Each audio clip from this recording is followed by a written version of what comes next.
ሰላም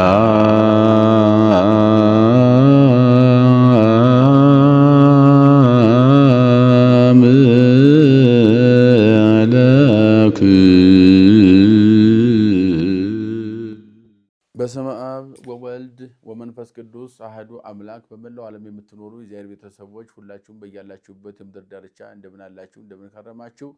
እንደ እግዚአብሔር መልካም ፈቃድ ዛሬም የሐዲስ ኪዳን ተከታታይ ትምህርታችንን የሉቃስ ወንጌል ምዕራፍ 23 እንመለከታለን። ምዕራፍ 23 እስኪ በውስጡ ያለውን ነገር እንመለከታለን። ሲጀምር ጌታችን አምላካችን መድኃኒታችን ኢየሱስ ክርስቶስ ከሊቶስትራ ጫካ ተይዞ ወደ ቀራንዮ መስቀል ተሸክሞ ጉዞ ማድረጉ ይታወቃል። ቀራንዮ ከደረሰ በኋላ ወደ ሊቀ ካህናቱ ግቢ ገብቶ ካህናና ቀያፋ መካከል በዚያም ብዙ ውጣ ውረድ ፈተና እንደደረሰበት ይታወቃል። ከዚያ በኋላ ከሊቃነ ካህናቱ ወጥቶ ወዴት ሄደ ለሚለው መልስ የሚሰጠን ይህ ወንጌል ወደ ጲላጦስ ተወሰደ ነው የሚለው። ጲላጦስ የኢየሩሳሌም ገዥ ነው፣ የይሁዳ ገዥ ደግሞ ሄሮድስ ነው። ሁለቱ ሄሮድስና ጲላጦስ ጎን ለጎን ይገዙ ነበረ። ተስማምተው አያውቁም። ሁለቱ ፍቅር የላቸውም። ጲላጦስ በኢየሩሳሌም ያኛው በይሁዳ እየመሩ ባለበት ሰዓት ሁለቱ ግን አይስማሙም ነበርና ጌታችን ኢየሱስ ክርስቶስ መጀመሪያ ወሰዱት ከሊቃነ ካህናቱ ግቢ አውጥተው ወደ ጲላጦስ ነው ማለት ነው።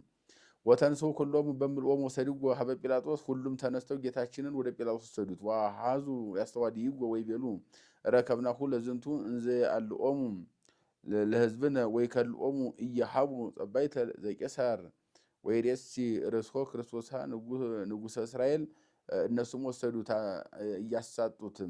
እያሳጡ ወሰዱትና ይሄ ራሱን ቄሳርን አድርጎ በቄሳር ቦታ ራሱን አስቀምጧል። ንጉሥ ነኝ፣ ለዚያውም ደግሞ የእስራኤል ንጉሥ ነኝ እያለ ነው ብለው አንደኛ የከሰሱት ክስ የመጀመሪያው ወደ ጲላጦስ በሚቀርብበት ጊዜ ጌታችን ኢየሱስ ክርስቶስ በቄሳር ቦታ ራሱን አስቀምጧል ነው። ቄሳር ማን ነው የሚለውን የሮም ንጉሥ ነው። የሮም ንጉሥ ደግሞ ምንድን ነው ስራው ካል መላ ዓለምን የሚገዛ ሉዓላዊ ሀገር በዚያ ሰዓት ሮም ስለነበረች ሄሮድስንም ተሹሞ የመጣው ከሮም ነው። ማለትም በቄሳር ፈቃድ የተቀመጠ ነው በይሁዳ። ጲላጦስም በኢየሩሳሌም የተቀመጠው በቄሳር ፈቃድ ነው። የሮም ተሿሚዎች ናቸው ሁሉም። ምክንያቱም ዓለም ሁሉ በሮም ይመራ ስለነበረ በቄሳሩ። ቄሳር ማለት ንጉሠ ነገሥት ማለት ነው። የሁሉ አጠቃላይ የበላይ እንደማለት ነው። ሁሉን አጠቃሎ የሚገዛ የሚሾም የሚሽር ነው ማለት ነው። ስለዚህ አሁን ጌታችን ኢየሱስ ክርስቶስ በብዙ ክስ በሰንበት ከሰውታል። ሰንበትን ሻረ ብለውታል። ድውይ ፈወሰ፣ ለምጻ ነጻ፣ ብዙ ነገር ከሰውታል። ያ ሁሉ አልሆንላቸው ሲል አሁን ደግሞ ቀይረው ወደ ምን ክስ አመጡት? ክሱን ንጉሥ ነኝ፣ ንጉሠ እስራኤል ነኝ እያለ ነው። አልብነ ንጉሥ ዘልበ ቄሳር፣ እኛ ደግሞ ከቄሳር ውጭ ንጉሥ የለንም። ስለዚህ ንጉሥ ነኝ እያለ እየተናገረ ስለሆነ ንጉሳችን ደግሞ ቄሳር ነው ብሎ ከቄሳር ከንጉሠ ነገሥቱ ጋር ክርስቶስን ለማጣላት ጥረት ማድረጋቸው ነው። ወይቤሉ አንተኑ ንጉሶም ለአይሁድ፣ የአይሁድ ንጉሳቸው አንተ ነህ ብሎ ጲላጦስ ጠየቀው። አውሳ ጊዜ ኢየሱስ ወይቤሉ አንተ ትብል ከመ አነ ውእቱ፣ እኔ እንደሆንኩ አንተ ትላለህ አለው። አንተ ትላለህ ማለትም አንተ ካልክ አንተ ራስህ መንፈስ ቅዱስ ነው ያናገረህ እንደማለት ነው። አዎ ነኝ እንደማለት ነው። ወይቤሎሙ ጲላጦስ ለሊቃነ ካህናት ወለሕዝብ አልቦ ዘረከብኩ አበሳ ላይ ለዝንቱ ብእሲ። ከዚያ በኋላ ጲላጦስም በዚህ ሰው ላይ ሊቃነ ካህናቱንም ሕዝቡንም ሰብስቦ በዚህ ሰው ላይ ምንም ያገኘሁት በደል የለም አላቸው። ዋውየው ወይቤሉም የሐውኮሙ ለሕዝብ ወይሚሄር በኩሉ ይሁዳ ይዞም ገሊላ እስከዚህ፣ ከይሁዳ ጀምሮ እስከ ገሊላ እዚያም እስከዚህ ድረስ ሕዝቡን እያወካቸው ነው።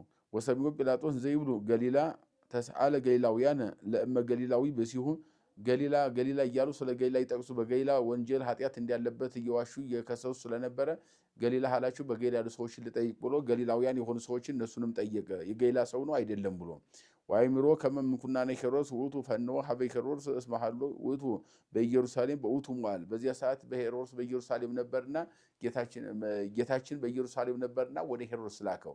አሁን እዚህ ላይ አንደኛ እነሱ ጠይቀው በገሊላ ነው ብለው ስለነበረ በገሊላ የሰራው ኃጢአት ካለ ገሊላውያን እነሱ ይስጡኝ ያለበት ወንጀል፣ በይሁዳ በኢየሩሳሌም ግን እኔ ባለሁበት በኢየሩሳሌም ግን ይህንን የሰራው ወንጀል የለም ነው ያለው። ያንን ለመረዳት። ሁለተኛው ግን ውስጠ ሚስጥሩ ስንመለከተው ግን ምንም ስላላገኘበት ጲላጦስ ክርስቶስን አሳልፎ መስጠት አልፈለገም። ምክንያት ያደረገው ወደ ሄሮድስ ላከውና በሄሮድስ በኩል እንዲያደረገ አድርገው፣ እኔ ግን ከነገር እድናለሁ ብሎ ወደ ሄሮድስ ወደ ይሁዳ መላኩን ነው። ከዚህ በኋላ ከጲላጦስ ወደ ሄሮድስ መጣ ጌታችን ኢየሱስ ክርስቶስ። በሄሮድስ ደግሞ በገሊላ በሄሮድስ አደባባይ ደግሞ በሄሮድስ ፊት ደግሞ ለፍርድ መቆሙን ነው። ሊቃውንት ምን አሉ? ጲላጦስና ሄሮድስ ተግባብተው አያውቁም። አንድ ቀንም ፍቅር የላቸውም። በዚህ ቀን ግን ተፋቀሩ። አንዱ ወደ አንዱ ይልኩት ነበር ክርስቶስን። ይሄ የሚያሳየው ነገረ ፍቅርን ነው። ክርስቶስ ወደዚህ ምድር የመጣው ሕዝብን፣ አሕዛብን፣ ሰውን፣ መላእክትን፣ ሰውና እግዚአብሔርን፣ ነፍስና ስጋን 7 መስተጻራን የተባሉ እነዚህን አንድ ለማድረግ የመጣ የፍቅር አምላክ ስለሆነ የመጣበት ዓላማ ይሳካ ዘንድ መጀመሪያ በሕይወት እያለ አንድ ያደረጋቸው ሳይሰቀል ሄሮድስና ጲላጦስን ነው።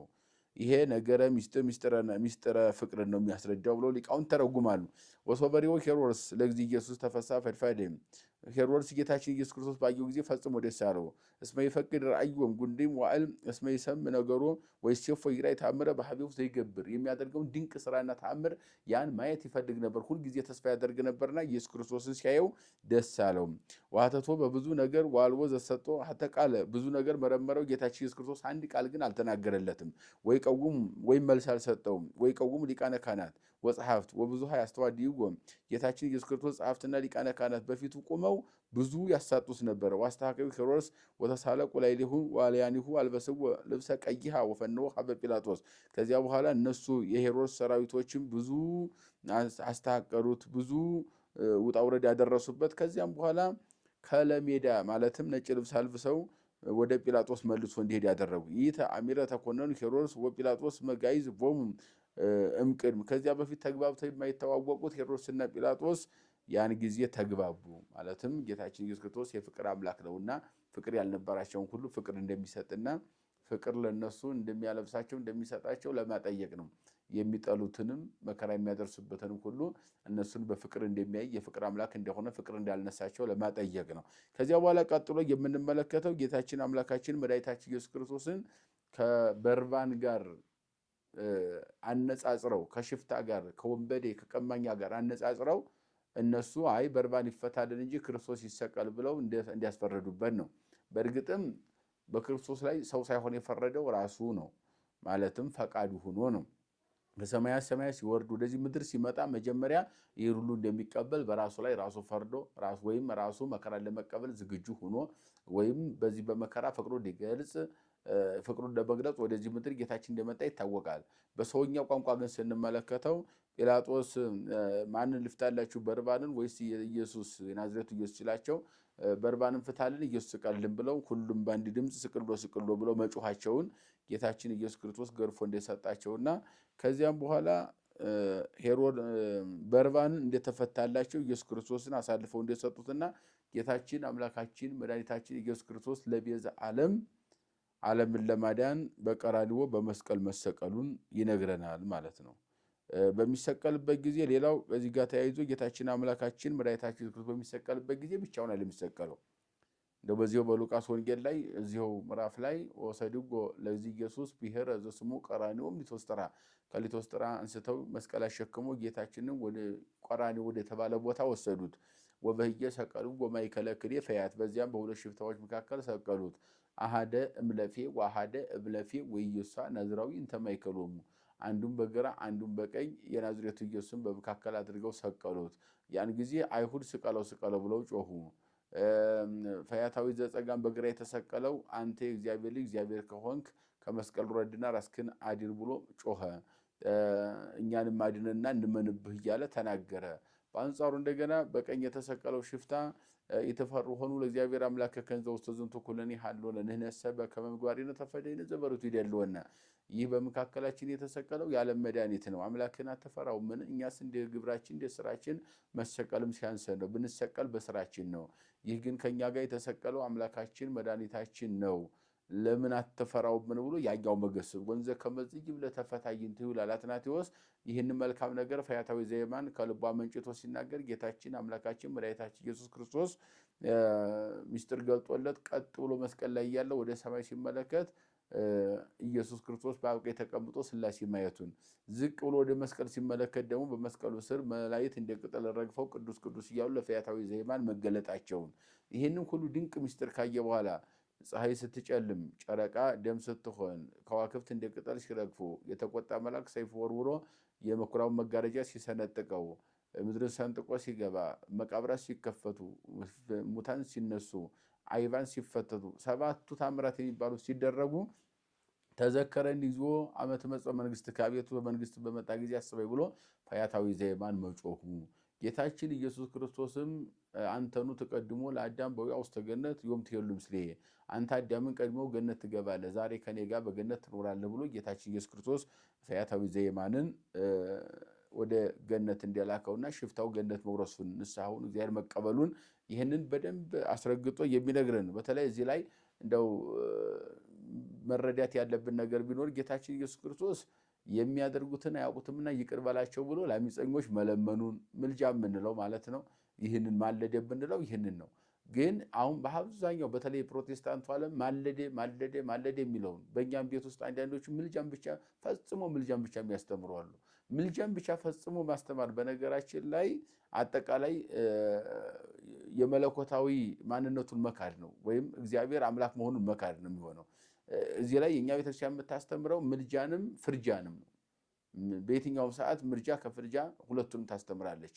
እንደው ቅድመ መስቀል የምንለውን ይህን ስናስተምር እዚህ ላይ የሚያደርጉትን አያውቁትምና ይቅር በላቸው ብሎ ሲለምን ሲማልድ ምልጃ ብንለው ይሄንን ከዚያው ጋር እያይዞ እንደገና አዳምን ቀድሞ ገነት ትገባለህ ከኔ ጋር በገነት ትኖራለህ ዛሬ ብሎ ቀጥታ ገነት እንዲገባ አድርጎታል። ይሄ ፍርጃ ነው። ይቅር በላቸው ብሎ መለመኑ ምልጃ ነው። በአንጻሩ ገነት ግባ ብሎ መፍቀዱ ደግሞ ፍርጃ ነው። ምክንያቱም ገነትን የፈጠረ የገነት ባለቤት ስለሆነ ገነት ግባ አለው። ይህንን ምልጃውን ከፍርጃ ጋር አምላክ እንደ ሰውነቱ ምልጃን ሲናገር እንደ አምላክነቱ ደግሞ የገነት ባለቤት እንደሆነ ገነትን የፈጠረ እንደሆነ ሊቃውንት አባቶቻችን በሃይማኖተ አበው እነ ኢራቅሊስም እነ ሄሬኔዎስም ይህን የተነተኑት ማለት ነው። ይህንን መሰረታዊ ይዘው በደንብ አድርገው ሃይማኖተ አበው ላይ ተንትነውታል። ምልጃና ፍርጃን አጣጥማ ታስተምራለች እኛ ቤተክርስቲያን እና እንደ ሰውነቱ የሚያደርጉትን አያውቁትምና ይቅር በላቸው ብሎ ሲማልድ እንደ አምላክነቱ ደግሞ ገነት ግባ ፈቅጄልሃለሁ ብሎ ሽፍታውን ገነት አስገብቶታል። ፈራጅ ስለሆነ ፈራጅነቱን ማለት ነው። ይህንን ቅዱስ ሉቃስ በደንብ አድርጎ ስለጻፈ ማቴዎስ ደግሞ አትናቴዎስ ደግሞ በተሻለ ሁኔታ በሃይማኖተ አበው በድርሳኑ ላይ በደንብ ይሄን ይገልጸዋል ማለት ነው። የመከረን የገሰጸን ያስተማረን የሰራዊት ጌታ እግዚአብሔር አምላካችን ከፀሐይ መውጫ እስከ ፀሐይ መግቢያ በፍጥረታት ሁሉ አንደበት ስሙ የተመሰገነ ይሁን። ይቆየን።